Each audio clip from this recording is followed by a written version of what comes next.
ಎಲ್ರಿಗೂ ನಮಸ್ಕಾರ. ಹಾಸ್ಯ ಧಾರಾವಾಹಿಯ ನಾಳಿನ ಸಂಚಿಕೆಯಲ್ಲಿ ಏನಾಗ್ತಿದೆ ಅಂತ ನೋಡ್ಕೊಂಡು ಬರೋಣ ಬನ್ನಿ. ಮೊದಲಿಗೆ ಮೀನಾ ಶ್ರುತಿ ಇಬ್ರು ರವಿ ಸೂರ್ಯನ ಹತ್ರ ಬಂದು ರೋಹಿಣಿ ಹೊಟ್ಟೆಲಿರೋ ಮಗುನ ಅವಾಯ್ಡ್ ಮಾಡಿಸು ಅಂತ ರೋಹಿಣಿಗೆ ಟಾರ್ಚರ್ ಕೊಡ್ತಿದ್ದಾರಂತೆ ಮನೋಜ್ ಅವರು. ಅವ್ರ ಮಗು ಅದಲ್ಲ ಅಂತ ಅಂದಮೇಲೆ ಅವ್ರೇನಕ್ಕೆ ಅವ್ರಿಗೆ ಟಾರ್ಚರ್ ಕೊಡಬೇಕು ಅಂತ ಶ್ರುತಿ ಕೇಳ್ತಾಳೆ. ಇದನ್ನೆಲ್ಲ ಹೋಗಿ ಈಗಲೇ ಅಪ್ಪನ ಹತ್ರ ಹೇಳ್ತೀನಿ ಅಂತ ಸೂರ್ಯ ಹೋಗ್ತಿರೋವಾಗ ಮೀನಾ ತಡಿತಾಳೆ. ಈ ವಿಷಯದಲ್ಲಿ ಅತ್ತೆ ಮನೋಜ್ ಅವ್ರ ಜೊತೆ ಸೇರಿದ್ದಾರೆ. ಈ ವಿಷಯ ಎಲ್ಲ ಮಾವನ್ಗೆ ಏನಾದರೂ ಗೊತ್ತಾದರೆ ಅವರಿಬ್ರಿಗೂ ಜಗಳ ಆಗುತ್ತೆ. ರೋಹಿಣಿಗೆ ಇದು ಎರಡನೇ ಮಗು ಆಗಿರೋದ್ರಿಂದ ಅವಳಿಗೆ ತುಂಬಾ ಜವಾಬ್ದಾರಿ ಇರುತ್ತೆ. ನೀವು ಈಗಲೇ ಈ ವಿಷಯನೆಲ್ಲನೂ ಮಾವನ ಜೊತೆ ಹೇಳೋದು ಬೇಡ. ರೋಹಿಣಿಗೆ ಮಗು ಆಗಲಿ ಆಮೇಲೆ ನೋಡ್ಕೊಳ್ಳೋಣ ಅಂತ ಹೇಳ್ತಾಳೆ. ಹಾಗೆಯೇ ರವಿ ಕೂಡ, ಏ ಸೂರ್ಯ, ಇದು ಮನೋಜ್ಗೆ ಸಂಬಂಧಿಸಿರೋ ವಿಷಯ. ನಾವು ಅದರಲ್ಲಿ ಎಂಟ್ರಿ ಕೊಟ್ಟರೆ ಇದು ನನಗೆ ಸಂಬಂಧಿಸಿರೋ ವಿಷಯ. ಅದರಿಂದ ಅದಕ್ಕೆ ಹೇಳ್ತಿರೋ ಹಾಗೆ ನಾವು ಇನ್ನೊಂದು ಸ್ವಲ್ಪ ದಿನ ಸುಮ್ಮನೆ ಇರೋದೇ ಒಳ್ಳೆಯದು ಅಂತ ಹೇಳ್ತಾನೆ. ನೀವೇನಕ್ಕೆ ಬಂದ್ರಿ ಅಂತ ಕೇಳ್ತಾನೆ ಮನೋಜ್. ಹಾಗೆಯೇ ಯಾರೋ ಒಬ್ಬರು ಮನೆ ಹತ್ರ ಬರ್ತಾರೆ. ನಮಸ್ಕಾರನಪ್ಪ ಅಂತಿರೋವಾಗ, ನಮಸ್ಕಾರ ಸರ್, ಒಳಗೆ ಬನ್ನಿ ಅಂತ ಸೂರ್ಯ ಕರೀತಾನೆ. ಯಾರು ಸರ್ ನೀವು ಅಂತಿರೋವಾಗ, ಏನಪ್ಪ ನಿನ್ನ ಮದುವೆ ಬಗ್ಗೆ ನಿಮ್ಮಮ್ಮ ನನ್ನ ಜೊತೆ ಹೇಳಿದರು. ನೀನು ಒಂದು ಒಳ್ಳೆ ಹುಡುಗಿನ ನೋಡೋಕೆ ಹೇಳಿದ್ದಾರೆ ಅಂತ ಹೇಳ್ತಾರೆ. ಏನು, ನನ್ನ ಹುಡುಗಿ ನೋಡೋಕೆ ಹೇಳಿದ್ದಾರೆ ಅಂತ ಸೂರ್ಯ ಕೇಳ್ತಾನೆ. ಹೌದಪ್ಪ, ನಿನಗೆ ಸರಿ ಒಂದು ಅಂತ ಒಳ್ಳೆ ಹುಡುಗಿರ ಜಾತಕನ ತೊಗೊಂಡು ಬಂದಿದ್ದೀನಿ. ನೀವೆಲ್ಲರೂ ಒಪ್ಕೊಂಡ್ರೆ ಮುಂದಿನ ಮುಹೂರ್ತದಲ್ಲೇ ಮದುವೆ ಮಾಡಿಬಿಡ್ಬೋದು ಅಂತ ಹೇಳ್ತಾರೆ. ಆಗ ಮೀನಾ ಅಲ್ಲಿಗೆ ಬರ್ತಾಳೆ. ಏನೋ ಮದುವೆ ಆಗ್ತಿದ್ದೀರಾ ನೀವು ಅಂತ ಮೀನಾ ಕೇಳ್ತಾಳೆ. ಅಯ್ಯಯ್ಯೋ ಮೀನಾ, ಅವ್ರು ಹೇಳ್ತಿರೋದು ನನಗಲ್ಲ ಬೇರೆ ಯಾರಿಗೂ ಅಂತಾನೆ ಸೂರ್ಯ. ಸರ್, ಇವ್ರಿಗಾಗಲೇ 2 ಸರಿ ಮದುವೆ ಆಗಿದೆ ಅಂತ ಮೀನಾ ಹೇಳ್ತಾಳೆ. ಇಲ್ವಲ್ಲ, ಒಂದೇ ಒಂದು ಸರಿ ಮದುವೆ ಆಗಿದೆ ಅಂತ ನಿಮ್ಮಮ್ಮ ಹೇಳಿದಾರಲ್ಲ ಅಂತ ಹೇಳ್ತಾರೆ. ಮನೋಜ್ ಹುಡುಗಿ ನೋಡ್ಕೊಂಡು ಬಂದಿರಬೇಕು ಅಂತ ಸೂರ್ಯ ಹೇಳ್ತಾನೆ. ಆಗಲಿಗೆ ಶಾಂತಿ, ಬನ್ನಿ ಸರ್, ಬನ್ನಿ ಕೂತ್ಕೊಂಡು ಬನ್ನಿ, ನಿಮಗೋಸ್ಕರನೇ ಕಾಯ್ತಿದ್ದೆ ಅಂತ ಹೇಳ್ತಾಳೆ. ಹೌದಾ ಮೇಡಮ್, ನಿಮ್ಮ ಮಗನ ಹತ್ರನೇ ಮಾತಾಡ್ತಿದ್ದೆ ಅವ್ರ ಮದುವೆ ಬಗ್ಗೆ ಅಂತ ಹೇಳ್ತಾರೆ. ಅಯ್ಯೋ, ನಾನು ಹೇಳಿದ್ದು ಇವನ್ ಮದುವೆ ಬಗ್ಗೆ ಅಲ್ಲ, ನನ್ನ ಮಗ ಮನೋಜ್ ಮದುವೆ ಬಗ್ಗೆ ಹೇಳಿ ಅಂತ ಹೇಳಿದ್ದು. ಶಾಂತಿ ಹಾಗಂತಿರುವಾಗ ಯಾರ್ ಮೀನಾ ಮರಿ ಇವರು ಅಂತ ಶ್ರುತಿ ಮತ್ತೆ ರವಿ ಅಲ್ಲಿಗೆ ಬರ್ತಾರೆ. ಜ್ಯೋತಿಷಿಗಳು ಶ್ರುತಿ ಮದುವೆ ಮಾಡೋಕೆ ಅಂತ ಹುಡುಗಿರ ಫೋಟೋ ಜಾತಕನ ತೊಗೊಂಡು ಬಂದಿದ್ದಾರೆ ಅಂತಾಳೆ ಮೀನಾ. ಏನು ಮತ್ತೇನು ಅಂತಾಳೆ ಶ್ರುತಿ. ಮನೋಜ್ಗೆ ಹುಡುಗಿ ನೋಡ್ಕೊಂಡು ಬಂದಿರಬೇಕು ಅಂತ ಹೇಳ್ತಾನೆ ರವಿ. ಓ, ನಿಮ್ಗಿನ್ನೂ ದೊಡ್ಡ ಮಗ ಇದ್ದಾನಾ, ನಾನು ಇವ್ರಿಗೆ ಅಂತ ಅಂದ್ಕೊಂಡ್ಬಿಟ್ಟೆ. ಜ್ಯೋತಿಷಿಗಳು ಆಗತ್ತಿರುವಾಗ ಒಳ್ಳೆ ಟೈಮಲ್ಲಿ ನೀವು ಪ್ರಶ್ನೆ ಕೇಳ್ತಿದ್ದಂಗೆ ನಾನು ಬಂದ್ಬಿಟ್ಟೆ ಅಂತಾಳೆ ಶಾಂತಿ. ನನ್ನ ಮಗ ಮನೋಜ್ಗೆ ಆದಷ್ಟು ಬೇಗ ಮದುವೆ ಆಗುತ್ತಲ್ವಾ ಅಂತ ಕೇಳ್ತಾಳೆ. ಆಗ ಜ್ಯೋತಿಷಿಗಳು, ಅಮ್ಮ ನಿಮ್ಮ ಮಗನ ಜಾತಕನ ಈಗಾಗಲೇ ನಾನು ನೋಡಿದೆ. ಆ ಜಾತಕ ನೋಡ್ತಿದ್ರೆ ಈಗಾಗಲೇ ನಿಮ್ಮ ಮಗನಿಗೆ 2ನೇ ಸರಿ ಮದುವೆ ಆಗಿರ್ಬೇಕಲ್ವಾ ಅಂತ ಕೇಳ್ತಾರೆ. ಮನೋಜ್ ಅಲ್ಲೇ ನೋಡ್ತಾ ನಿಂತಿರ್ತಾನೆ. ಅವನಿಗೆ ಶಾಕ್ ಆಗುತ್ತೆ. ಆಗ ಶಾಂತಿ, ಆ ಥರ ಎಲ್ಲ ಏನೂ ಆಗಿಲ್ವಲ್ಲ ಅಂತ ಕೇಳ್ತಾಳೆ. ಜಾತಕದ ಪ್ರಕಾರ ಹೇಳಬೇಕು ಅಂದರೆ ಇಷ್ಟೊತ್ತಿಗಾಗಲೇ 2ನೇ ಸರಿ ಮದುವೆ ಕೂಡ ಆಗೋಗಿದೆ ಅಂತ ಹೇಳ್ತಾರೆ ಜ್ಯೋತಿಷಿ. ಆಗ ಮನೋಜ ಅಮ್ಮ ಅಂದ್ಕೊಂಡು ಹತ್ರ ಬರ್ತಾನೆ. ಇವನೇ ನನ್ನ ದೊಡ್ಡ ಮಗ ಮನೋಜ, ಇವನಿಗೇನೆ ಹುಡುಗಿ ನೋಡೋಕೆ ಹೇಳಿದ್ದು ನಿಮಗೆ ಅಂತ ಹೇಳ್ತಾಳೆ ಶಾಂತಿ. ಈ ಮಗನ ನೋಡ್ತಿದ್ರೆ ನಿಮ್ಮ ಥರನೇ ಚೆನ್ನಾಗಿದ್ದಾನೆ, ಈಗ ಸರು ಹೋಗುವಂಥ ಹೆಣ್ಮಕ್ಳು ತುಂಬ ಜನ ಇದ್ದಾರೆ ಅಂತ ಹೇಳ್ತಾರೆ. ಈ ಕಡೆ ಸೂರ್ಯ ಬಂದಿದ ತಕ್ಷಣ ಸಕ್ಕರೆನ ಹೊಗಳಿ ಬುಟ್ಟಿಗೆ ಹಾಕೋತಿದ್ದಾರೆ ನೋಡಿದ್ರಾ ಅಂತ ಕೇಳ್ತಾನೆ. ಈ ಕಡೆ ಮನೋಜ, ಅಮ್ಮ ಏನಮ್ಮ ದಿಢೀರಂತ ಮದುವೆ ಅಂತಿದ್ಯಾ ಅಂತಾನೆ. ಲೇ, ನಾನು ಆಗಲೇ ಹೇಳಿರ್ಲಿಲ್ವೇನೋ, ಒಬ್ಬರು ಜ್ಯೋತಿಷಿ ಇದ್ದಾರೆ, ಅವ್ರಿಗೆ ಹುಡುಗಿ ನೋಡೋಕೆ ಹೇಳಿದ್ದೀನಿ ಅಂತ. ಶಾಂತಿ ಹಾಗಂತಿರುವಾಗ ಈ ಕಡೆ ಮೀನಾ, ನೋಡಿದ್ರ ಶ್ರುತಿ, ಇವರಿಂದ ಈಗಾಗಲೇ ರೋಹಿಣಿ ಗರ್ಭಿಣಿಯಾಗಿದ್ದಾಳೆ. ಅತ್ತೆ ನೋಡಿದ್ರೆ ಈ ಥರ ಹುಡುಗಿ ನೋಡ್ತಿದ್ದಾರೆ ಅಂತಾಳೆ. ಗೊತ್ತಿಲ್ಲ ಮೀನಾ ಮರಿ, ಇವ್ರು ಈಗಾಗಲೇ ಬೇರೆ ಆಂಟಿ ಜೊತೆ ಬೇರೆ ಸುತ್ತಿದ್ದಾರಲ್ಲ ಅಂತಾಳೆ ಶ್ರುತಿ. ಅಮ್ಮ, ಇವರು ನೋಡ್ತಿದ್ರೆ ಸರಿ ಇಲ್ಲ ಅಂತ ಅನ್ನಿಸ್ತಿದೆ. ಈಗಾಗಲೇ ನನಗೆ ಮದುವೆ ಆಗಿದೆ ಅಂತ ಇವ್ರು ಹೇಳ್ತಿದ್ರಲ್ಲ. ಬೇಡ ಅಮ್ಮ, ಇವರು ಹುಡುಗಿ ನೋಡಿದ್ರು ಬೇಡ, ನನಗೆ ಮದುವೆನೂ ಬೇಡ ಅಂತಾನೆ ಮನೋಜ್. ಏನಪ್ಪ, ಹಾಗೆಲ್ಲ ಏನೂ ಇಲ್ಲಪ್ಪ, ನೀನು ಸರಿಯಾಗಿ ಹೆಣ್ಮಕ್ಳು ಫೋಟೋನ ನೋಡಿಲ್ಲ ಅನ್ಸುತ್ತೆ. ಹಾಗಂತ ಹೇಳಿ ಹುಡುಗಿರ ಫೋಟೋ ತೋರ್ಸೋಕ್ಕೆ ಫೋನ್ ನೋಡ್ತಿರೋವಾಗ ರವಿ, ಶ್ರುತಿ, ಸೂರ್ಯ, ಮೀನಾ ಎಲ್ಲರೂ ನಿಂತಿರೋದನ್ನ ನೋಡಿ, ನೀವೆಲ್ಲರೂ ಇಲ್ಲಿ ನಿಂತ್ಕೊಂಡು ಏನು ಮಾಡ್ತಿದ್ದೀರಾ, ಹೋಗಿ ನಿಮ್ಮ ಕೆಲಸ ನೋಡ್ಕೊಳ್ಳಿ ಅಂತಾಳೆ ಶಾಂತಿ. ಯಾಕೆ ನಾವು ನೋಡಬಾರ್ದಮ್ಮ ಅಂತ ರವಿ ಬಂದು ಜ್ಯೋತಿಷಿ ಪಕ್ಕದಲ್ಲಿ ಕೂತ್ಕೋತಾನೆ. ನೋಡಿ ಸಕ್ರೆ, ಇವನಿಗೆ ಹುಡುಗಿ ನೋಡ್ತಿರೋದೇ ದೊಡ್ಡ ವಿಷಯ, ಅದೆಂಥ ಹುಡುಗಿನ ನೋಡ್ತಿದ್ದೀರಾ ಅಂತ ನಾವು ನೋಡ್ಬೇಕಲ್ವಾ. ಹಾಗನ್ಕೊಂಡು ಸೂರ್ಯ ಅಲ್ಲಿಗೆ ಬಂದು ಕೂತ್ಕೋತಾನೆ. ಲೇ, ನೀನು ಮಾತಾಡಬೇಡ್ವಾ, ಸುಮ್ಮನಿರೋ ಅಂತ ಶಾಂತಿ ಹೇಳ್ತಾಳೆ. ಜ್ಯೋತಿಷಿಗಳೇ, ನೀವು ಹೇಳಿ, ನನ್ನ ಮಗನಿಗೆ ಯಾವಾಗ ಮದುವೆ ಆಗುತ್ತೆ. ಅವಳಾಗಂತಿರೋವಾಗ, ಈಗಾಗಲೇ ಹೇಳಿದ್ರಲ್ಲಮ್ಮ 2ನೇ ಸರಿ ಮದುವೆ ಆಗಿದೆ ಅಂತ. ಇವನು ನಮಗೆ ಗೊತ್ತಿಲ್ಲದಿರೋ ಹಾಗೆ ಮದುವೆ ಮಾಡ್ಕೊಂಡು ಬಂದ್ಬಿಟ್ಟಿದ್ದಾನೋ ಏನೋ ಹಾಗಂತ ಸೂರ್ಯ ಹೇಳ್ತಿರೋವಾಗಲೇ ಮನೋಜ್ ಶಾಕ್ ಆಗ್ತಾನೆ. ಅಮ್ಮ, ಹಾಗೆಲ್ಲ ಏನಿಲ್ಲಮ್ಮ. ಲೇ, ನಾನು ಯಾಕೋ ಆ ರೀತಿ ಮಾಡೋಕ್ಕೋಗ್ಲಿ, ಅದು ಕೂಡ ಅಮ್ಮನ ಗೊತ್ತಿಲ್ಲದಿರೋ ಹಾಗೆ ನಾನು ಆ ರೀತಿ ಮಾಡೋಕ್ಕೋಗಲ್ಲ ಅಂತಾನೆ ಮನೋಜ್. ಹೌದೌದು, ಇದಕ್ಕೂ ಮುಂಚೆ ಸಕ್ಕರೆ ಗೊತ್ತಿಲ್ಲದಿರೋ ಹಾಗೆ ನೀನೇನು ಮಾಡಿಲ್ಲ ನೋಡಪ್ಪ ಹಾಗಂತ ಸೂರ್ಯ ಹೇಳ್ತಿರೋವಾಗ ರವಿ, ಅಮ್ಮ, ಇವನನ್ನು ನಂಬೋಕ್ಕಾಗಲ್ಲ, ಯಾವುದಕ್ಕೂ ಹುಷಾರಾಗಿರಿ ಅಂತಾನೆ. ಏಯ್ ಸುಮ್ಮನಿರೋ ನೀವೆಲ್ಲರೂ ಹಾಗನ್ಬಿಟ್ಟು ಜ್ಯೋತಿಷಿಗಳೇ, ನನ್ನ ಮಗನಿಗೆ ಯಾವ ಮದುವೆನೂ ಆಗಿಲ್ಲ, ಏನೂ ಇಲ್ಲ ಅಂತಾಳೆ ಶಾಂತಿ. ಇಲ್ಲಮ್ಮ, ಜಾತಕದ ಪ್ರಕಾರ ಈಗಾಗಲೇ ಇನ್ನೊಂದು ಮದುವೆ ಆಗಿದೆ ಇವ್ರಿಗೆ ಅಂತ ಜ್ಯೋತಿಷಿಗಳು ಹೇಳ್ತಾರೆ. ಈಗಾಗಲೇ ಗುರು 7ನೇ ಮನೆಗೆ ಬಂದಿದ್ದಾನೆ, ಶನೇಶ್ವರ 9ನೇ ಮನೇಲಿದ್ದಾನೆ. ಜ್ಯೋತಿಷಿಗಳಂತಿರೋವಾಗ, ಅಯ್ಯೋ ಸರ್, ಯಾರು ಹೆಂಗಾದರೂ ಇಲ್ಲಿ ಮೊದಲು ಇವನಿಗೆ ಕೋರ್ಟ್ನಿಂದ ಡೈವರ್ಸ್ ಬರಬೇಕು, ಅದಾದ್ಮೇಲೆ ಮದುವೆ ಅಂತ ಸೂರ್ಯ ಹೇಳ್ತಾನೆ. ಆಗ ರವಿ, ಅಮ್ಮ, ಇನ್ನೂ ಡಿವೋರ್ಸೇ ಆಗಲಿಲ್ಲ, ಅದಕ್ಕೂ ಮುಂಚೆ ಮದುವೆ ಹೇಗಮ್ಮ ಮಾಡ್ತೀರಾ ಅಂತ ಕೇಳ್ತಾನೆ. ಮದುವೆನ ಹೇಗೆ ಮಾಡಬೇಕು ಅಂತ ನನಗೆ ಚೆನ್ನಾಗಿ ಗೊತ್ತು, ಅದಕ್ಕೂ ಮುಂಚೆ ಹುಡುಗಿನ ನೋಡಿಕೊಂಡು ಅಂತ ಹೇಳ್ತಿರೋವಾಗಲೇ ಲಕ್ಕಿ ಅಲ್ಲಿಗೆ ಬರ್ತಾರೆ. ಶಾಂತಿ ಅಂದ್ಕೊಂಡು ಒಳಗೆ ಬರ್ತಿರೋವಾಗ ಶಾಂತಿ ಎದ್ದು ನಿಂತ್ಕೋತಾಳೆ. ಬಾಪ ಕರೆಕ್ಟ್ ಟೈಮ್ ಬಂದ್ರಿ ನೋಡಿ ಅಂತ ಸೂರ್ಯ ಹೇಳ್ತಾನೆ. ಏನಿದು ಎಲ್ಲರೂ ಒಟ್ಟಾಗಿ ನಿಂತಿದ್ರಲ್ಲ, ಇವ್ರು ಯಾರು ಅಂತ ಕೇಳ್ತಾರೆ ಲಕ್ಕಿ. ನಮಸ್ಕಾರ ನಮ್ಮ ಅಂತ ಜ್ಯೋತಿಷಿಗಳು ಹೇಳ್ತಾರೆ. ಕೂತ್ಕೊಳ್ಳಿ ಅಂತ ಲಕ್ಕಿ ಹೇಳ್ತಾರೆ. ಅಮ್ಮ ನಾನು ಜ್ಯೋತಿಷಿ, ನಿಮ್ಮ ಮಗ ಮನೋಜ್ ಇದ್ದಾನಲ್ಲ ಅವನಿಗೆ 2ನೇ ಮದುವೆಗೆ ಹುಡುಗಿರ ಫೋಟೋನ ತೊಗೊಂಡು ಬಂದಿದ್ದೀನಿ ಅಂತ ಹೇಳ್ತಾರೆ. 2ನೇ ಮದುವೆಗೆ ಅಂತ ಜ್ಯೋತಿಷಿಗಳು ಹೇಳಿದ ತಕ್ಷಣ ಎಲ್ಲರೂ ಶಾಕ್ ಆಗಿ ಒಬ್ರಿಗೊಬ್ರು ಮುಖ ನೋಡ್ಕೋತಾ ಇರ್ತಾರೆ. ಏನು 2ನೇ ಮದುವೆಗ ಅಂತ ಲಕ್ಕಿ ಅನ್ಕೋತಿರ್ತಾರೆ. ಏನಂದ್ರೆ 2ನೇ ಮದುವೆಗ ಹಾಗಂತ ಜ್ಯೋತಿಷಿಗಳನ್ನ ಲಕ್ಕಿ ಕೇಳ್ತಾರೆ. ಅಜ್ಜಿಗೆಲ್ಲ ಗೊತ್ತಾಗ್ಬಿಡುತ್ತೆ ಈಗ ಅಂತ ಮೀನಾ ಅಂತಿರೋವಾಗ, ಏ ಶಾಂತಿ ಏನೇ ಇದೆಯಲ್ಲ ಅಂತ ಕೇಳ್ತಾರೆ ಲಕ್ಕಿ. ಅತ್ತೆ ಅದು ಬಂದು ಮೊದಲು ಮನೋಜ್ಗೆ ಮದುವೆ ನಡಿಬೇಕಿತ್ತಲ್ವಾ, ಅದ್ರ ಬದಲಾಗಿ ಇವರಿಬ್ರಿಗೆ ಮದುವೆ ನಡೆದ್ಬಿಡ್ತು. 2ನೇ ಸರಿ ಇವನಿಗೆ ಮದುವೆ ಮಾಡಬೇಕು ಅಂತ ಹೇಳ್ತಿದ್ದಾರೆ ಅವರು, ಅಷ್ಟೇನೆ ಅಂತಾಳೆ ಶಾಂತಿ. ಸರಿ ನೀನು ಯಾಕಂತ ಕೆಲಸ ಮಾಡ್ತಿದ್ಯಾ ಅಂತ ರಂಗನಾಥ್ ಅವರು ಕೇಳ್ತಾರೆ. ಅವನಿಗೆ ಹುಡುಗಿ ನೋಡೋದು ಬೇಡ ಅಂತ ಹೇಳಿದ್ನಲ್ಲ ಆಗ್ಲೇನೆ ಅಂತ ಹೇಳ್ತಾರೆ. ಆಗ ಲಕ್ಕಿ, ಯಾಕೋ ರಂಗ ಹಾಗಂತಿದ್ಯಾ, ಅವನಿಗೂ ಕೂಡ ಒಂದೊಳ್ಳೆ ಕಡೆ ಹುಡುಗಿನ ನೋಡ್ಬೇಕಲ್ವಾ, ಅವನಿಗೂ ಕೂಡ ವಯಸ್ಸಾಗ್ಬಿಡುತ್ತೋ ಅಂತಾರೆ. ಏನಪ್ಪ ಮನೋಜ, ನಿನ್ಗೆ ಹುಡುಗಿ ಹೇಗಿರ್ಬೇಕು ಅನ್ನೋದನ್ನ ಹೇಳು. ಅವ್ರಂಗಂತಿರುವಾಗ ಲಕ್ಕಿ, ಅವನಿಗೆ ಹುಡುಗಿ ಮುಖ್ಯ ಅಲ್ಲ, ದುಡ್ಡಿರೋ ಶ್ರೀಮಂತರು ಮನೆ ಹುಡುಗಿ ಆದರೆ ಸಾಕು, ಹುಡುಗಿ ಯಾವ ಸಮಸ್ಯೆ ಇದ್ರೂ ಪರವಾಗಿಲ್ಲ, ಅವನು ಸ್ವೀಕರಿಸ್ತಾನೆ ಅಂತಾನೆ ಸೂರ್ಯ. ಆಗ ಶಾಂತಿ ಅಂದ್ಬಿಟ್ಟು ಮೀನಾ ಅವನನ್ನ ಸುಮ್ಮನಿರೋ ಕೇಳು ಅಂತಾಳೆ. ಆಗ ಮೀನಾ, ಏನ್ರಿ ಸುಮ್ಮನಿರೋಕ್ಕಾಗಲ್ವಾ ನಿಮಗೆ ಅಂತ ಹೇಳ್ತಾಳೆ. ಸರಿ ಮೇಡಮ್ ಅಂತಾನೆ ಸೂರ್ಯ. ಆಗ ಲಕ್ಕಿ, ಪರವಾಗಿಲ್ಲ ಮೀನಾ, ಬಂದಿರೋ ಸ್ವಲ್ಪ ದಿನದಲ್ಲೇ ಅವ್ನು ಬಾಯಿ ಮುಚ್ಚಿಸ್ತಿದೀಯಲ್ಲ. ಅವ್ರಾಗಂತಿರುವಾಗ ಸ್ವಲ್ಪ ದಿನನಾ, ಅಷ್ಟು ದಿನದಿಂದ ನಾನು ಪಾಡು ನನಗೆ ಮಾತ್ರ ಗೊತ್ತು ಅನ್ಕೋತಿರ್ತಾಳೆ ಮೀನಾ. ಅಮ್ಮ ಈಗ ತಾನೇ ಮದುವೆ ಮುಗ್ದಿದೆ, ಆಮೇಲೆ ಈ ಮದುವೆ ಬಗ್ಗೆ ಮಾತುಕತೆ ಆಡಿದ್ರಾಯ್ತು, ಇನ್ನೂ ಸ್ವಲ್ಪ ದಿನ ಹೋಗ್ಲಿ ಅಂತ ರಂಗನಾಥ್ ಅವರು ಹೇಳ್ತಿರೋವಾಗ ಶಾಂತಿ, ಏನ್ರಿ ಮೊದಲು ಮನೋಜ್ಗೆ ತಾನೇ ನ್ಯಾಯವಾಗಿ ಮದುವೆ ಆಗಬೇಕಾಗಿರೋದು, ಆದರೆ ಅದೆಲ್ಲ ಇವ್ರಿಗೆ ನಡೆದ್ಬಿಡ್ತಾಳ ಅಂತಿರೋವಾಗ, ಏ ಶಾಂತಿ ಅದೆಲ್ಲ ನನಗೂ ಗೊತ್ತು, ಏನು ಮಾಡೋದು, ಅವರಿಬ್ಬರು ಒಬ್ರಿಗೊಬ್ರು ಪ್ರೀತಿ ಮಾಡಿಬಿಟ್ರು, ವಿಧಿ ಇಲ್ಲೇ ಮದುವೆ ಮಾಡಬೇಕಾಗಿ ಬಂತು. ಈಗ ಮನೋಜ್ ಥರನೇ ಒಳ್ಳೆ ಗುಣ ಇರೋ ಹುಡುಗಿನೇ ನೋಡಬೇಕು. ಲಕ್ಕಿ ಹಾಗಂತಿರುವಾಗ, ನೋಡೋಣ ಅಮ್ಮ ಅಂತಾರೆ ಜ್ಯೋತಿಷಿ. ಆಗ ಸೂರ್ಯ ಜೋರಾಗಿ ಕೆಮ್ತಾನೆ. ಯಾಕೋ ಅಂತ ಮನೋಜ್ ಕೇಳ್ತಾನೆ. ಏನೂ ಇಲ್ಲ ಕಣೋ, ಗಂಟ್ಲು ಸರಿ ಇರಲಿಲ್ಲ ಅಂತಾನೆ ಸೂರ್ಯ. ಅಮ್ಮ ತಕ್ಷಣ ಮದುವೆ ಮಾಡಬೇಕು ಅಂದರೆ ಹೇಗಮ್ಮ ಅಂತಾರೆ ರಂಗನಾಥ್ ಅವರು. ಏನ್ರಿ ಹುಡುಗಿ ನೋಡೋದ್ರಲ್ಲಿ ಯಾವ ತಪ್ಪು ಇಲ್ವಲ್ಲ ಅಂತಾಳೆ ಶಾಂತಿ. ಸರಿಯಾಗಿ ಹೇಳ್ತಿದ್ದಾಳಲ್ವೇನೋ ರಂಗ, ಇವ್ರುಗಳ ಥರ ಮನೋಜ ಅವಸರ ಪಡ್ದೇನೆ ದೊಡ್ಡವ್ರ ಮಾತಿಗೆ ಮರ್ಯಾದೆ ಕೊಟ್ಟು ಎಂಥ ಹುಡುಗಿನ ತೋರಿಸ್ತೀವ ಆ ಹುಡುಗಿನ ನೋಡ್ತಿದ್ದಾನಲ್ವಾ, ಅವ್ನಿಗೊಂದು ಒಳ್ಳೆ ಹುಡುಗಿ ನೋಡ್ಬೇಕಲ್ವಾ ಅಂತಿರೋವಾಗ, ಯಾರಿಗೆ ಇವನ್ಗ ಲಕ್ಕಿ, ಇವನ್ ಬಗ್ಗೆ ಇನ್ನೂ ನಿಮ್ಗೆ ಪೂರ್ತಿಯಾಗಿ ವಿಷಯ ಗೊತ್ತಿಲ್ಲ ಬಿಡಿ ಅಂತಾನೆ ಸೂರ್ಯ. ಜ್ಯೋತಿಷಿಗಳೇ ಹುಡುಗಿ ಫೋಟೋ ಇದ್ರೆ ಕೊಟ್ಬಿಡಿ, ನಾನು ನೋಡ್ತೀನಿ ಅಂತ ಹೇಳ್ತಾರೆ ಲಕ್ಕಿ. ಮತ್ತೆ ಮನೋಜ್ಗೆ ಮೊದಲು ಯಾರು ಇಷ್ಟನೋ ನೋಡ್ಲಿ, ಆಮೇಲೆ ನಾವು ಆ ಹುಡುಗಿನ ನೋಡೋಣ ಅಂತಾಳೆ ಶಾಂತಿ. ಆಗಲ್ಲ ಶಾಂತಿ ಅಂತ ಲಕ್ಕಿ ಹೇಳ್ತಿರುವಾಗ, ಅಮ್ಮ ನಾವು ಆಸ್ಪತ್ರೆಗೆ ಹೋಗ್ಬೇಕಲ್ವಾ, ನಾನು ನಿಮ್ಗಾಗಲೇ ಹೇಳಿದ್ನಲ್ಲ ಹೋಗೋಣ ಬನ್ನಿ ಅಂತಾರೆ ರಂಗನಾಥ್ ಅವರು. ರಂಗ ಈಗ ತಾನೇ ವಾಕಿಂಗ್ ಮುಗಿಸ್ಕೊಂಡು ಬಂದಿದ್ದೀವಿ, ಈಗಾಗಲೇ ನಾನು ಹಾಸ್ಪಿಟ್ಲಿಗೆ ಬರಬೇಕಾ? ಅವ್ರಾಗಂತಿರೋವಾಗ, ಡಾಕ್ಟ್ರು ಹೇಳಿದ್ರಮ್ಮ ನಾನು ಮರ್ತ್ಬಿಟ್ಟೆ ಅಂತಾರೆ ರಂಗನಾಥ್ ಅವರು. ಇತ್ತೀಚೆಗೆ ನೀನು ಅವಾಗವಾಗ ಮರ್ತ್ಕೋತಾನೆ ಇದ್ದೀಯಾ, ನನಗೇನಾಗಿದೆಯೋ ನಾನು ಚೆನ್ನಾಗೇ ಇದ್ದೀನಲ್ಲ, ನೀನು ಹೋಗಿ ಡಾಕ್ಟ್ರ್ ಹತ್ರ ತೋರಿಸು ಅಂತಾರೆ ಲಕ್ಕಿ. ಆಗಲ್ಲ ಅಮ್ಮ, ಊರಲ್ಲಿರ್ಬೇಕಾದ್ರೆ ಒಂದ್ಸರಿ ತಲೆ ತಿರುಗಿ ಬಿದ್ದುಬಿಟ್ಟಿದೆಯಲ್ಲ, ಅದಕ್ಕೆ ಡಾಕ್ಟ್ರ್ ಹತ್ರ ತೋರಿಸೋಣ ಬನ್ನಿ ಅಂತಾರೆ ರಂಗನಾಥ್ ಅವರು. ನಾನು ಬರ್ತೀನಪ್ಪ, ಇಬ್ಬರು ಹೋಗಿ ಲಕ್ಕಿನ ತೋರಿಸ್ಕೊಂಡು ಕರ್ಕೊಂಡು ಬರೋಣ ಅಂತಾನೆ ಸೂರ್ಯ. ಆಗ ರಂಗನಾಥ್ ಅವರು, ನೀನು ಎಲ್ಲಿಗೋ ಬರ್ತೀಯಾ, ನಾನು ಅಮ್ಮ ಹೋಗಿದ್ದು ಬರ್ತೀವಿ, ನೀನು ಇಲ್ಲೇ ಇರು, ಇಲ್ಲಿ ಏನೇನು ನಡೆಯುತ್ತೋ ಅದ್ರ ಬಗ್ಗೆ ಗಮನ ಕೊಡು ಅಂತ ರಂಗನಾಥ್ ಅವರು ಸೂರ್ಯನಿಗೆ ಸನ್ನೆ ಮಾಡ್ತಾರೆ. ಎಲ್ಲ ಸರಿಯಾಗಿ ನಡೀತಿದೆಯೋ ಇಲ್ವೋ ಅನ್ನೋದನ್ನ ಸರಿಯಾಗಿ ನೋಡ್ಕೊ, ಅರ್ಥ ಆಯ್ತಾ ಅಂತ ರಂಗನಾಥ್ ಅವರು ಹೇಳ್ತಿರೋವಾಗ, ಅರ್ಥ ಆಯ್ತಪ್ಪ, ನಾನು ಚೆನ್ನಾಗಿ ನೋಡ್ಕೋತೀನಿ, ನೀವು ಹೋಗಿ ಬನ್ನಿ ಅಂತ ಹೇಳ್ತಾನೆ ಸೂರ್ಯ.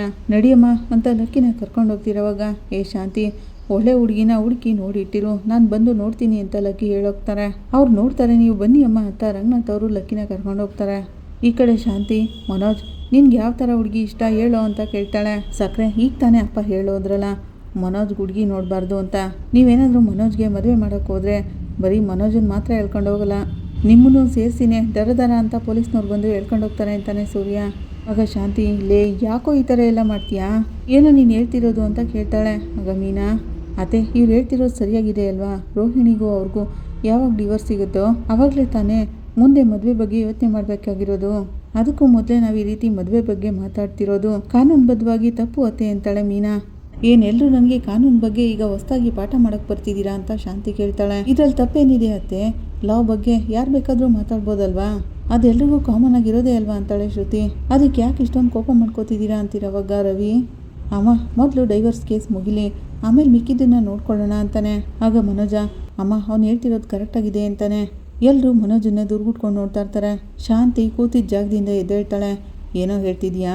ಅವಳಾಗಂತಿರೋವಾಗ, ಹೌದಮ್ಮ ಈ ವಿಷಯದ ಬಗ್ಗೆ ಮಾತಾಡೋದೇ ಬೇಡ, ನನಗೂ ರೋಹಿಣಿಗೂ ಡಿವೋರ್ಸ್ ಆದಮೇಲೆ ಏನು ಬೇಕಾದರೂ ಮಾತಾಡ್ಕೊಳ್ಳೋಣ, ಅದೇ ನಿಯಮ ಒಳ್ಳೇದು ಅಂತ ಮನೋಜ್ ಹೋಗ್ತಿರೋವಾಗ ಶಾಂತಿ, ಏನೋ ಹೇಳಿದೆ ನೀನು, ಅವ್ರುಗಳೇನೋ ಗೊತ್ತಿಲ್ಲದೇನೆ ಮಾತಾಡ್ತಾರೆ ಅಂದರೆ ನೀನು ಅದೇ ಥರ ಮಾತಾಡ್ತಿದೀಯಾ? ಬರ್ತಾ ಬರ್ತಾ ನಿನ್ನ ಮಾತು ನಡೆ ನುಡಿ ಎಲ್ಲ ಬದಲಾಗ್ತಿದೆ.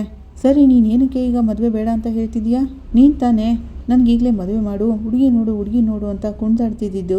ಇವರಿಬ್ರಿಗೂ ಮದುವೆ ಮಾಡಿ ಶಾಂತಿ ಮುಹೂರ್ತಕ್ಕೆ ಏರ್ಪಾಡು ಮಾಡ್ತಿರೋವಾಗ ಇದನ್ನೆಲ್ಲ ನಂಗೆ ನೋಡೋಕ್ಕಾಗಲ್ಲ ಅಂತ ತಾನೇ ನಿನ್ನ ಮನೆ ಬಿಟ್ಟು ಆಚೆ ಹೋಗಿದ್ದು. ಲೇ, ನಾನು ನಿನಗೋಸ್ಕರ ಎಲ್ಲನೂ ನೋಡ್ತಾನೆ ಇದ್ದೀನಿ ಕಣೋ. ಇದು ಒಬ್ಬ ಅಮ್ಮ ಆಗಿದ್ದಾಳಲ್ಲ, ಅವಳ ಕರ್ತವ್ಯ ಕಣೋ ಅಂತಿರೋವಾಗ ಸಕ್ಕರೆ ನೀವೇನು ಮಾಡಿದ್ರು ಸರಿನೇ.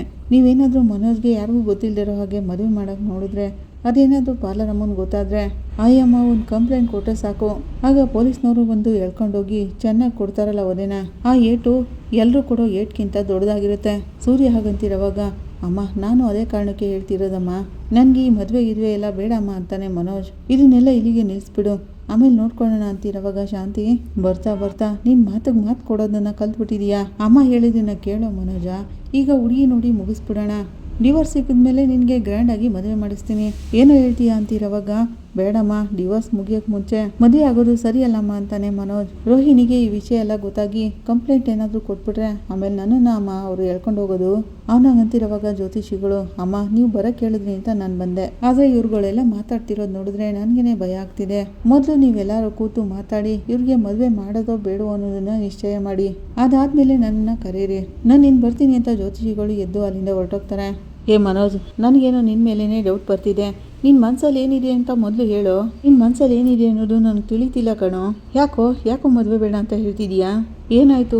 ಏನೇ ಇದ್ರು ಅಮ್ಮನ ಜೊತೆ ಹೇಳೋ ಹಾಗಂತ ಶಾಂತಿ ಹೇಳ್ತಿರೋವಾಗ ಅದೆಲ್ಲ ಏನೂ ಇಲ್ಲಮ್ಮ, ನಾನು ಈಗಲೇ ಮದುವೆ ಬೇಡ ಅಂತ ಹೇಳ್ತಿದ್ದೀನಿ ಅಷ್ಟೇನೆ. ಹಾಗನ್ಕೊಂಡು ಮನೋಜ್ ಅಲ್ಲಿಂದ ಹೊರಟೋಗ್ತಾನೆ. ಈ ಕಡೆ ಸೂರ್ಯ ಸಕ್ಕರೆ ಅವ್ನು ನಿಮಗೆ ಅರ್ಥ ಆಗೋಗಿ ಹೇಳ್ಬಿಟ್ಟು ಹೋದ. ಇನ್ಮೇಲಾದರೂ ಅಪ್ಪ ಹೇಳಿದ್ದನ್ನ ಸ್ವಲ್ಪ ಯೋಚನೆ ಮಾಡಿ ನೋಡಿ ಹಾಗನ್ಬಿಟ್ಟು ಎಲ್ಲರೂ ಅಲ್ಲಿಂದ ಹೊರಟೋಗ್ತಾರೆ. ಆಗ ಶಾಂತಿ ಇನ್ಮೇಲೆ ಇವ್ರು ಎಲ್ಲರೂ ಇರುವಾಗ ಮದುವೆ ಬಗ್ಗೆ ಮಾತಾಡೋದೇ ಬೇಡ, ಎಲ್ಲರೂ ಸೂರ್ಯ ಮಾತಾಡ್ತಿರೋ ಹಾಗೆ ಮಾತಾಡೋಕ್ಕೆ ಶುರು ಮಾಡಿಬಿಡ್ತಾರೆ. ಶಾಂತಿ ಹಾಗೆ ಅನ್ಕೋತಿರುವಾಗಲೇ ಈ ಕಡೆ ಪೂಜಾ ರೋಹಿಣಿಗೆ ಯಾವಾಗ ನಿನ್ನನ್ನು ಚೆಕಪ್ ಬರೋಕ್ಕೆ ಹೇಳಿದ್ದಾರೆ ಡಾಕ್ಟರ್ ಅಂತ ಕೇಳ್ತಾಳೆ. ನೆಕ್ಸ್ಟ್ ವೀಕ್ ಬರೋಕ್ಕೆ ಹೇಳಿದ್ದಾರೆ ಅಂತ ರೋಹಿಣಿ ಹೇಳ್ತಾಳೆ. ಪ್ರೆಷರ್ ಜಾಸ್ತಿ ಇದೆ ಅಂತ ಹೇಳ್ತಿದ್ದಾರಲ್ಲೇ. ಪೂಜಾ ಹಾಗಂತಿರುವಾಗ ನನ್ನ ಲೈಫಲ್ಲಿ ಏನೇನು ನಡಿಬಾರ್ದು ಅದೆಲ್ಲ ನಡೀತಿದೆಯಲ್ಲ, ಪ್ರೆಷರ್ ಜಾಸ್ತಿ ಆಗದೆ ಇನ್ನೇನಾಗುತ್ತೆ ಅಂತಾಳೆ ರೋಹಿಣಿ. ಯಾಕೆ ನೀನು ಇಷ್ಟೊಂದು ಟೆನ್ಷನ್ ಆಗ್ತಿದೀಯಾ? ಅದು ಹೊಟ್ಟೆಲಿರೋ ಮಗುಗೆ ಒಳ್ಳೇದಲ್ಲ ಅಲ್ವಾ ಅಂತ ಕೇಳ್ತಾಳೆ ಪೂಜಾ. ನನ್ನ ಸುತ್ತ ಇರೋರೆಲ್ಲರೂ ನನಗೆ ಟೆನ್ಷನ್ ಕೊಡ್ತಿದ್ದಾರಲ್ಲೇ ಪೂಜಾ. ರೋಹಿಣಿ ಆಗಂತಿರೋವಾಗ ಪ್ರಮೀಳಾ ಅವರು ನೋಡು ಕಲ್ಯಾಣಿ, ಸಮಸ್ಯೆ ಸಾವಿರಾರು ಇರ್ಬೋದು, ಅದೇನೇ ಇದ್ರೂ ನಿನ್ನ ಆರೋಗ್ಯನ ನೀನು ನೋಡ್ಕೋಬೇಕಲ್ವಾ. ಅವ್ರಾಗಂತಿರೋವಾಗಲೇ ಗೇಟ್ ಸೌಂಡ್ ಆಗುತ್ತೆ. ಪ್ರಮೀಳಾ ಅವರು ಬಂದು ಡೋರ್ ತೆಗಿತಾರೆ. ಆಗ ಅಲ್ಲಿಗೆ ಮೀನಾ ಮತ್ತು ಶ್ರುತಿ ಬರ್ತಾರೆ. ಬಾ ಮೀನಾ, ಚೆನ್ನಾಗಿದೀಯಾ ಅಂತ ಕೇಳ್ತಾಳೆ. ಮೀನಾ ಕೂಡ ಚೆನ್ನಾಗಿದ್ದೀರಾ ಅಂತ ಕೇಳ್ತಾಳೆ. ಏನೋ ಇದೀನಮ್ಮ ಅಂತ ಪ್ರಮೀಳಾ ಹೇಳ್ತಾರೆ. ನಡೀತಿರೋದೆಲ್ಲ ನಿನಗೂ ಗೊತ್ತಿದೆ ಅಲ್ವಾ, ಸರಿ ನೀವು ಕೂತ್ಕೊಳ್ಳಿ, ನಾನು ಕಾಫಿ ತೊಗೊಂಡು ಬರ್ತೀನಿ ಅಂತ ಹೋಗ್ತಿರೋವಾಗ ಅದೆಲ್ಲ ಏನೂ ಬೇಡಿ, ನಮ್ದು ಈಗಾಗಲೇ ಕಾಫಿ ಎಲ್ಲ ಆಗಿದೆ ಅಂತಾಳೆ ಮೀನಾ. ನಾವು ರೋಹಿಣಿನ ನೋಡ್ಕೊಂಡು ಹೋಗೋಣ ಅಂತ ಬಂದ್ವಿ ಅಂತಾಳೆ. ಸರಿ ನೀವು ಮಾತಾಡ್ತೀರಿ, ನನಗೆ ಒಳಗೆ ಕೆಲಸ ಇದೆ ಅಂತ ಪ್ರಮೀಳಾ ಹೋಗ್ತಾರೆ. ಏನಿದು ದಿಢೀರ್ ಅಂತ ಇಬ್ಬರು ಬಂದ್ಬಿಟ್ಟಿದ್ದೀರಲ್ಲ, ಪಕ್ಕದಲ್ಲಿ ಏನಾದರೂ ಕೆಲಸ ಇದ್ದು ಬಂದಿದ್ದೀರಾ ಇಲ್ಲಿಗೆ ಅಂತ ಕೇಳ್ತಾಳೆ. ಕೃಷ್ಣ ನೋಡೋಕೆ ಬಂದ್ರಾ? ಅವನು ಇನ್ನೂ ಸ್ಕೂಲಿಂದ ಬಂದಿಲ್ಲ ಅಂತಾಳೆ. ನಿನ್ನೆ ನೋಡೋಕೆ ಬಂದ್ವಿ ಅಂತ ಮೀನಾ ಹೇಳ್ತಾಳೆ. ಏನು ನನ್ನನ್ನು ನೋಡೋಕೆ ಬಂದ್ರಾ? ರೋಹಿಣಿ ಆಗಂತಿರುವಾಗ ಯಾಕೆ ರೋಹಿಣಿ, ನಾವು ನಿಮ್ಮನ್ನ ನೋಡೋಕೆ ಬರಬಾರ್ದ ಅಂತಾಳೆ ಶ್ರುತಿ. ಹಾಗಲ್ಲ, ನನ್ನನ್ನು ನೀವು ನೋಡೋಕೆ ಬರುವಷ್ಟು ದೊಡ್ಡ ವ್ಯಕ್ತಿ ನಾನು ಅಲ್ವಲ್ಲ ಅಂತಾಳೆ ರೋಹಿಣಿ. ನಾವು ಆಗ ಅನ್ಕೊಳ್ಳೋರಲ್ಲ ರೋಹಿಣಿ, ನಿನ್ನ ಮೇಲೆ ನಮಗೆ ಕೇರ್ ಇದೆ. 2 ಇಯರ್ಸ್ ನಾವೆಲ್ಲರೂ ಒಂದೇ ಮನೇಲಿದ್ವಿ, ನಾವೆಲ್ಲರೂ ಸೇರಿ ಕಿಚನ್ನಲ್ಲಿ ಮೀಟ್ ಮಾಡ್ಕೊಂಡು ಮಾತಾಡ್ತಿದ್ವಲ್ಲ, ಅದನ್ನೆಲ್ಲ ನಾನು ಮಿಸ್ ಮಾಡ್ಕೋತಿದ್ದೀನಿ. ಶ್ರುತಿ ಹಾಗಂತಿರುವಾಗ ನೀನು ಚೆನ್ನಾಗಿರಬಾರ್ದು ಅಂತ ನಾವು ಯಾವತ್ತೂ ಅಂದ್ಕೊಂಡವ್ರಲ್ಲ, ಎಲ್ಲರೂ ಚೆನ್ನಾಗಿರಬೇಕು, ಎಲ್ಲರೂ ಒಂದಾಗಿರಬೇಕು ಅಂತಲೇ ಅಂದ್ಕೊಳ್ಳೋದು. ಈ ಥರ ಆಗೋಕ್ಕೆ ಕಾರಣ ನೀನೇನೆ. ಮೀನಾ ಹಾಗಂತಿರುವಾಗ ಇನ್ನೇನು ಮಾಡೋದು, ಕೊನೆಗಳಿಗೆಲಿ ನಾನು ಒಬ್ಬಂಟಿ ಆಗ್ಬಿಟ್ಟೆ ಅಂತಾಳೆ ರೋಹಿಣಿ. ಆಗ ಪೂಜಾ ಏಯ್ ನಿನ್ನನ್ನು ನೋಡೋಕ್ಕೆ ತಾನೇ ಅವ್ರು ಬಂದಿರೋದು, ಯಾಕೆ ಈ ಥರ ಎಲ್ಲ ಮಾತಾಡ್ತಿದೀಯಾ? ನಿನಗೋಸ್ಕರನೇ ಹಣ್ಣುಗಳನ್ನ ತೊಗೊಂಡು ಬನ್ನಿ ಅಂತ ಶ್ರುತಿ ರೋಹಿಣಿ ಕೈಲಿ ಬ್ಯಾಗ್ ಕೊಡ್ತಾಳೆ. ಬ್ಯಾಗಲ್ಲಿ ಏನಿದೆ ಅಂತ ಪೂಜಾ ತೆಗೆದು ನೋಡ್ತಾಳೆ. ಅದರಲ್ಲಿ ಅವಕೊಡ ಇರುತ್ತೆ. ಏನಿದು ಅವಕೊಡ ತಗೊಂಡು ಬಂದಿದ್ದೀರಲ್ಲ ಅಂತ ಪೂಜಾ ಕೇಳ್ತಾಳೆ. ನಾನು ಮಾವಿನ ಹಣ್ಣು ತೊಗೊಳ್ಳೋಣ ಅಂತ ಹೇಳಿದೆ. ಶ್ರುತಿ ಪ್ರೆಗ್ನೆಂಟ್ ಆಗಿರೋರು ಈ ಫ್ರೂಟ್ನ ತಿಂದರೆ ತುಂಬ ಒಳ್ಳೆಯದು ಅಂತ ಹೇಳಿದ್ಲು, ಅದಕ್ಕೆ ಅದನ್ನೇ ತೊಗೊಂಡು ಬಂದ್ವಿ ಅಂತಾಳೆ ಮೀನಾ. ಇದರಲ್ಲಿ ತುಂಬಾ ವಿಟಮಿನ್ಸ್ಗಳಿವೆ, ಪ್ರೆಗ್ನೆನ್ಸಿ ಆಗಿರೋರಿಗೆ ತುಂಬಾ ಒಳ್ಳೆಯದು ಅಂತಾಳೆ ಶ್ರುತಿ. ಮಗು ಬೆಳವಣಿಗೆಗೆ ಇದು ತುಂಬಾ ಹೆಲ್ಪ್ಫುಲ್ ಅಂತಾಳೆ. ಪೊಟ್ಯಾಷಿಯಂ ಇರೋದ್ರಿಂದ ಕಾಲು ನೋವು ಕೂಡ ಬರಲ್ಲ ಅಂತಾಳೆ. ಇದೆಲ್ಲ ನಿನಗೆ ಗೊತ್ತು ಅಂತ ಪೂಜಾ ಕೇಳ್ತಾಳೆ. ನನಗೆ ಗೊತ್ತಿರೋ ಡಾಕ್ಟರ್ ಆಂಟಿ ಹೇಳಿದ್ರು ಇದನ್ನೆಲ್ಲ. ಶ್ರುತಿ ಹಾಗಂತಿರೋವಾಗ ಪರವಾಗಿಲ್ಲ, ನನಗೋಸ್ಕರ ನೀವು ಇದನ್ನೆಲ್ಲ ತೊಗೊಂಡು ಇಲ್ಲಿ ತನಕ ಬಂದಿದ್ದೀರಲ್ಲ, ಥ್ಯಾಂಕ್ಸ್ ಅಂತಾಳೆ ರೋಹಿಣಿ. ನನ್ನ ಮಗುಗೆ ಒಳ್ಳೇದಾಗಲಿ ಅಂತ ನೀವು ಇದನ್ನೆಲ್ಲ ತೊಗೊಂಡು ಬಂದಿದ್ದೀರಾ, ಆದರೆ ಮಗುವಿನ ಅಪ್ಪ ಈ ಮಗುನ ಅಬಾರ್ಟ್ ಮಾಡಿಸು ಅಂತ ನನಗೆ ಹಿಂಸೆ ಕೊಡ್ತಿದ್ದಾರೆ. ಅತ್ತೆ ಮನೋಜ್ ಅವ್ರಿಗೆ ಈ ಥರ ಹೇಳಿ ಕಳಿಸ್ತಾನೆ ಇದ್ದಾರೆ. ನನ್ನ ಲೈಫ್ ಹೇಗಿದೆ ನೋಡಿದ್ರಾ? ರೋಹಿಣಿಯಾಗಿ ಅಂದ್ಕೊಂಡು ಹೇಳ್ತಿರೋವಾಗ ಅತ್ತೆಗೆ ಇಷ್ಟ ಇಲ್ಲ ಅಂದರೆ, ಅತ್ತೆಗೆ ಯಾರಾದರೂ ಇಷ್ಟ ಆಗಲಿಲ್ಲ ಅಂದರೆ ಅವ್ರನ್ನ ಸಂಪೂರ್ಣವಾಗಿ ಬಿಟ್ಬಿಡ್ತಾರೆ ಅತ್ತೆ. ಅವರು ಸುಮ್ಮನೆ ಏನೇನು ಹೇಳಿರೋಲ್ಲ, ನೀನು ಅದ್ರ ಬಗ್ಗೆ ಎಲ್ಲ ಜಾಸ್ತಿ ಚಿಂತೆ ಮಾಡೋಕ್ಕೆ ಹೋಗ್ಬೇಡ ಅಂತಾಳೆ ಮೀನಾ. ಮನೋಜ್ ಅವರು ಅಬಾರ್ಷನ್ ಮಾಡಿಸು ಅಂದಿದ ತಕ್ಷಣ ನೀವು ಮಾಡಿಸ್ಬಿಡ್ತೀರಾ? ಅವ್ರು ನೋಡಿದ್ರೆ ಆ ಮಗುವಿನ ರೆಸ್ಪಾನ್ಸಿಬಿಲಿಟಿನ ತಗೊಳ್ಳಲ್ಲ ಅಂತ ಹೇಳ್ತಿದ್ದಾರೆ. ಇದನ್ನು ಮಾತ್ರ ಹೇಗೆ ನಿಮ್ಮ ಹತ್ರ ಹೇಳ್ಬಿಡ್ತಾರೆ? ಇದನ್ನು ಮಾತ್ರ ನೀವು ತಲೆಗೆ ಹಚ್ಕೋಬೇಡಿ. ನಿಮ್ಮ ಮಗುಗೆ ನಾವು ಯಾವಾಗಲೂ ಸಪೋರ್ಟಿವ್ ಆಗಿರ್ತೀವಿ. ಶ್ರುತಿ ಹಾಗಂತಿರೋವಾಗ ಹಾಗಾದರೆ ನನಗೆ ಅಂತ ರೋಹಿಣಿ ಕೇಳ್ತಾಳೆ. ಮಗು ನೀನು ಹೊಟ್ಟೆಲ್ಲೇ ತಾನೇ ಇರೋದು, ಮತ್ತಿನ್ನೇನು ಮಗುಗೆ ಆಧಾರವಾಗಿರ್ತೀವಿ ಅಂದರೆ ಅದು ನಿನಗೂ ಸೇರಿದ್ದೇನೆ. ಮೀನಾ ಹಾಗಂತಿರುವಾಗ ಥ್ಯಾಂಕ್ಸ್ ಅಂತಾಳೆ ರೋಹಿಣಿ. ಆದರೆ ನೀನು ಮಾಡೋ ತಪ್ಪುಗೆಲ್ಲ ನಾವು ಸಪೋರ್ಟ್ ಮಾಡ್ತೀವಿ ಅಂತ ಅನ್ಕೋಬೇಡ. ನೀವು ಮಾಡಿರೋ ತಪ್ಪುಗಳನ್ನ ನಾವು ಯಾವತ್ತೂ ಮರೆಯಲ್ಲ. ನಮ್ಮ ಕುಟುಂಬನ ನೀನು ತುಂಬ ಸರಿ ಏಮಾರಿಸಿದೀಯಾ. ಅತ್ತೆ ನಿನ್ನ ಜೊತೆ ತುಂಬಾ ಪ್ರೀತಿಯಿಂದ ನಡ್ಕೋತಿದ್ರು. ಈಗ ಅವ್ರಿಗೆ ನೀನು ಖಂಡಿತ ಇಷ್ಟ ಆಗೋಲ್ಲ. ಅವಳಾಗಂತಿರೋವಾಗ ನನ್ನ ಕಂಡು ಅತ್ತೆಗೆ ಇಷ್ಟ ಇಲ್ಲ, ಆದರೆ ನನ್ನ ಬ್ಯಾಕ್ಗ್ರೌಂಡ್ ನೋಡಿ ಅವರು ಇಷ್ಟಪಡ್ತಿರೋದು. ಶ್ರುತಿ ಹಾಗಂತಿರೋವಾಗ ಮೀನಾ, ಆದರೆ ನಿನ್ನನ್ನು ಮಾತ್ರ ಅತ್ತೆ ಮೊದಲಿಂದನೂ ತುಂಬಾ ಪ್ರೀತಿಯಿಂದ ನೋಡ್ಕೋತಿದ್ರು. ಮಾವನವರು ಕೂಡ ನಿನ್ನನ್ನು ತನ್ನ ಮಗಳು ಥರ ನೋಡ್ಕೋತಿದ್ರು. ಅವರು ಎಲ್ಲರೂ ಒಂದೇ ಥರ ನೋಡೋರು. ಅದೇನೇ ಇರಲಿ, ನೀನು ಮಾತ್ರ ಎಲ್ಲರೂ ಏಮರ್ಸಿದೀಯಾ. ಅದನ್ನೆಲ್ಲ ನಾವು ಮರೆಯೋದು ಇಲ್ಲ, ಕ್ಷಮಿಸೋದು ಇಲ್ಲ. ಆದರೆ ನೋಡಿದ್ಯಾ, ಇಂಥ ಸಮಯದಲ್ಲೇ ನಿನ್ಗೆ ಆಧಾರವಾಗಿರೋರು ಇಲ್ಲಿ ಯಾರೂ ಇಲ್ಲ. ಆದರೆ ಏನಂತೆ, ನಿನ್ನ ಹೊಟ್ಟೆಲಿರೋದು ನಮ್ಮ ಮನೆ ಮಗು. ಇಂಥ ಸಮಯದಲ್ಲಿ ಅತ್ತೆ ಮಾಡ್ತಿರೋದು, ನಮ್ಮ ಮನೆಯವ್ರು ಮಾಡ್ತಿರೋದು ಸರಿ ಇಲ್ಲ. ನೀನು ಕಷ್ಟ ಅನುಭವಿಸ್ಬಾರ್ದು ಅಂತ ನಾವು ನಿನ್ನ ಪರವಾಗಿ ನಿಂತಿದ್ದೀವಿ. ಒಂದು ಜೀವನ ಕೊಲ್ಲೋ ಅಧಿಕಾರ ಈ ಭೂಮಿ ಮೇಲೆ ಯಾರಿಗೂ ಇಲ್ಲ. ಮೀನಾ ಹಾಗಂತಿರೋವಾಗ ಹಾಗಾದರೆ ನೀವು ನಿಮ್ಮ ಮನೆಯಲ್ಲಿ ಮಾತಾಡಿ ನೋಡ್ಬೋದಲ್ವಾ ಅಂತಾಳೆ ಪೂಜಾ. ನಾವು ಅವ್ರ ಜೊತೆ ಮಾತಾಡಿದ್ರೆ ಕೇಳ್ಬಿಡ್ತಾರ ಅತ್ತೆ ಪೂಜಾ? ಮೀನಾ ಹಾಗಂತಿರೋವಾಗ ಮನೋಜ್ ಅವರು ಕೂಡ ಕೇಳಲ್ಲ. ಅಟ್ಲೀಸ್ಟ್ ರೋಹಿಣಿಗಾದರೂ ಸಪೋರ್ಟ್ ಮಾಡೋಣ ಅಂತ ಅವಳನ್ನೇ ನೋಡ್ಕೊಂಡು ಮಾತಾಡ್ಕೊಂಡು ಹೋಗೋಕೆ ಬಂದ್ವಿ ಅಂತಾಳೆ ಶ್ರುತಿ. ನನ್ನ ಮೇಲೆ ಎಷ್ಟೊಂದು ಕೋಪ ಇದ್ರು ನನಗೋಸ್ಕರ ನೀವಿಬ್ರು ಬಂದಿದ್ದೀರಲ್ಲ, ಥ್ಯಾಂಕ್ಸ್ ಅಂತಾಳೆ ರೋಹಿಣಿ.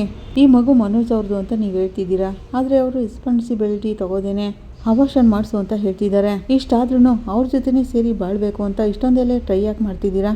ಆ್ಯಕ್ಚುಲಿ ನೀವು ಅವ್ರಿಗೆ ಡಿವೋರ್ಸ್ ಕೊಡಲೇಬೇಕು. ನಿಮ್ಮ ಸಿಚುವೇಶನಲ್ಲಿ ಏನಾದರೂ ನಾನು ಇದ್ದಿದ್ರೆ ನಾನು ಅದನ್ನೇ ಮಾಡ್ತಿದ್ದೆ ಅಂತಾಳೆ ಶ್ರುತಿ ಹಾಗಂತಿರೋವಾಗ ಮೀನಾ, ಒಬ್ಬ ಗಂಡ ಆಗಿರೋನು ತನ್ನದೇ ಮಗುನ ಹುಟ್ಟೋದೇ ಬೇಡ ಅಂತ ಹೇಳ್ತಿರೋರ್ನ ನಂಬ್ಕೊಂಡು ಹೇಗೆ ನೀನು ಸಂತೋಷವಾಗಿ ಬಾಳಕ್ಕಾಗುತ್ತೆ? ಅವಳಾಗಂತಿರೋವಾಗ ಪೂಜಾ, ನಾನು ಅದನ್ನೇ ಹೇಳ್ತಿದ್ದೀನಿ. ಮನೋಜ್ ಅವರು ಸ್ಟಾರ್ಟಿಂಗಿಂದನೂ ಇವಳಿಗೆ ಯಾವ ರೀತಿಯಿಂದನೂ ಸಪೋರ್ಟಿವ್ ಆಗಿಲ್ಲ. ಅವರು ಅವ್ರ ಅಮ್ಮ ಹೇಳಿದ್ದನ್ನ ಮಾತ್ರ ಕೇಳ್ತಿದ್ದಾರೆ.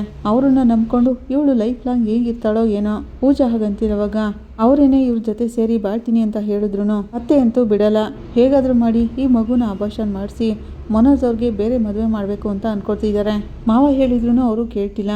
ಆದ್ರೂ ನೀವು ಯಾಕೆ ಮನೋಜ್ ಅವ್ರ ಮೇಲೆ ಡಿಪೆಂಡ್ ಆಗ್ತಿದ್ದೀರಾ ಅಂತಾಳೆ ಶ್ರುತಿ. ಅದೇನೇ ಇದ್ರು ಅವ್ರು ನನ್ನ ಹಸ್ಬೆಂಡ್ ಅಂತಾಳೆ ರೋಹಿಣಿ. ಈಗಲೂ ಕೂಡ ಅವ್ರ ಮೇಲೆ ನಿಮಗೆ ಲವ್ ಇದೆಯಾ ಅಂತಾಳೆ ಶ್ರುತಿ. ಅದು ಯಾವಾಗಲೂ ಇದ್ದೇ ಇರುತ್ತೆ. ಮನೋಜ್ ಅವ್ರಿಗೂ ನನ್ನ ಮೇಲೆ ಲವ್ ಇದೆ ಅಂತ ನನಗೆ ಗೊತ್ತು ಅಂತಾಳೆ ರೋಹಿಣಿ. ಲವ್ ಇದ್ಮೇಲೆ ಮತ್ತೇನಕ್ಕೆ ಮಗುನ ಅಬಾರ್ಷನ್ ಮಾಡಿಸು ಅಂತ ಹೇಳ್ತಿದ್ದಾರೆ ಮನೋಜ್ ಅವರು ಅಂತ ಕೇಳ್ತಾಳೆ ಮೀನಾ. ಅವ್ರ ಅತ್ತೆಗೆ ಭಯ ಪಡ್ತಿದ್ದಾರೆ ಮೀನಾ ಅವರೇ. ರೋಹಿಣಿ ಆಗಂತಿರುವಾಗ ಅವ್ರಿಗೆ ನಿಮ್ಮ ಮೇಲೆ ಲವ್ ಇದೆಯೋ ಇಲ್ವೋ, ಆದರೆ ನಿಮ್ಮ ಮೇಲೆ ಕೇರ್ ಅಂತೂ ಸ್ವಲ್ಪನೂ ಇಲ್ಲ. ನಿಮ್ಮ ಮೇಲೆ ಒಂಚೂರು ಎಂಪತಿನೂ ಕೂಡ ಇಲ್ಲ. ಅವ್ರ ಮಗುವಿನ ಮೇಲೆ ಅವ್ರಿಗೆ ಅಫೆಕ್ಷನೇ ಇಲ್ಲ. ಆದ್ರೂ ಕೂಡ ನೀವು ಹೇಗೆ ಮನೋಜ್ ಅವ್ರ ಜೊತೆ ಇರಬೇಕು ಅಂತ ಅನ್ಕೋತಿದ್ದೀರಾ? ಶ್ರುತಿ ಹಾಗಂತಿರುವಾಗ ರೋಹಿಣಿಗೆ ಏನು ಹೇಳಬೇಕು ಅಂತಾನೆ ಗೊತ್ತಾಗದೆ ಸುಮ್ಮನೆ ಇರ್ತಾಳೆ. ಇಲ್ಲಿಗೆ ಈ ಸಂಚಿಕೆ ಮುಕ್ತಾಯ ಆಗುತ್ತೆ. ನಿಮ್ಗೆ ಇಷ್ಟ ಆದರೆ ಲೈಕ್ ಮಾಡಿ, ಕಮೆಂಟ್ ಮಾಡಿ, ಸಬ್ಸ್ಕ್ರೈಬ್ ಮಾಡಿ. Thank you.